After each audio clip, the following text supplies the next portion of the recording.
নুরুল হক নূর মনে করে এই হাইকোর্ট সুপ্রিম কোর্ট বোধহয় তার গুলিস্তানের লঙ্গরখানার মতো, যে বাংলাদেশে খুনি হাসিনাকে আমরা বিতাড়িত করেছি, কিন্তু বাংলাদেশে খুনি হাসিনার দোসররা এখনও বিভিন্ন চেয়ারে বসা রয়েছে। শেখ হাসিনার স্টাইল, হাসিনা ঠিক একই কায়দায় বলতেন, অমুকের দালাল, অমুকের টাকা খাই, অমুকের এটা, ঠিক হাসিনার রুহানি সন্তান হাসিনার স্টাইলে কথা বলা শুরু করেছে। অ্যাডভোকেট তাজুল ইসলাম, আপনারা জানেন যে বাংলাদেশের একজন স্বনামধন্য আইনজীবী। তিনি কিছুদিন আগে পুনর্গঠিত যে আন্তর্জাতিক অপরাধ ট্রাইব্যুনালের চিফ প্রসিকিউটর হয়েছেন এবং স্বনামের সহিত 30 বছর ধরে এই সুপ্রিম কোর্টে তিনি আইনি পেশায় নিয়োজিত রয়েছেন, আইনি পেশা চালিয়ে যাচ্ছেন।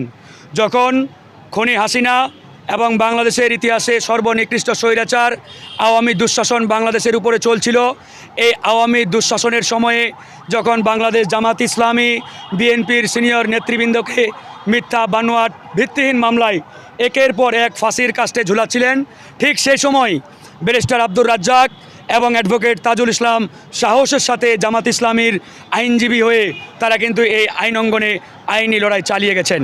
এই ট্রাইব্যুনালে হাসিনার বিচার হবে, তার দোসরদের বিচার হবে, গণহত্যাকারীদের বিচার হবে। যে বাংলাদেশে খুনি হাসিনাকে আমরা বিতাড়িত করেছি, কিন্তু বাংলাদেশে খুনি হাসিনার দোসররা এখনও বিভিন্ন চেয়ারে বসা রয়েছে।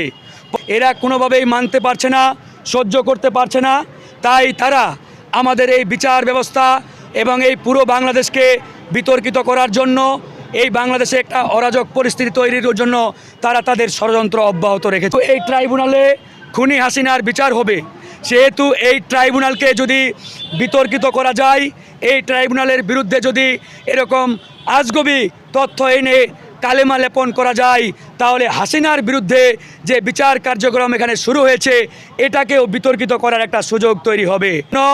ভারতীয় মোদী সরকারের পক্ষ থেকে প্রেসক্রিপশন দেওয়া হয়েছে যে আমাদের এই ট্রাইব্যুনালকে কিভাবে বিতর্কিত করা যায়। তাদের সেই প্রেসক্রিপশন এবং ভারতীয় হাই কমিশনের টাকায় এখানে কিছু রাজনৈতিক দলের তরুণ নেতাকে তারা ব্যবহার করছে।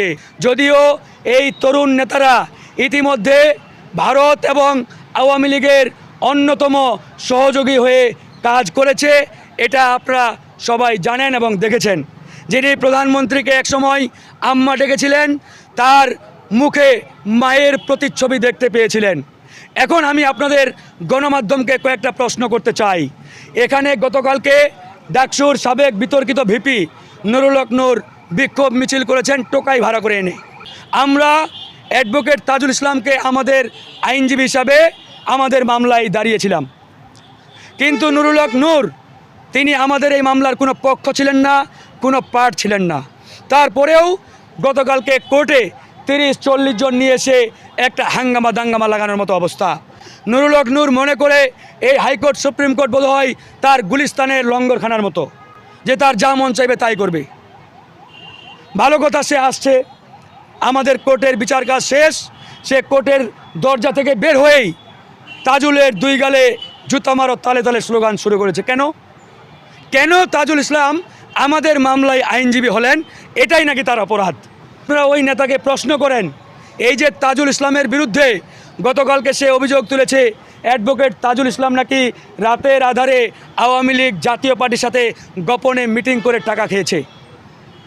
চিন্তা করে দেখেন, সে নাকি গোপনে টাকা খেয়েছে। এর চাইতে লজ্জাজনক ডাহা মিথ্যাচার কি হতে পারে? এগুলো হাসিনার কথা, শেখ হাসিনার স্টাইল।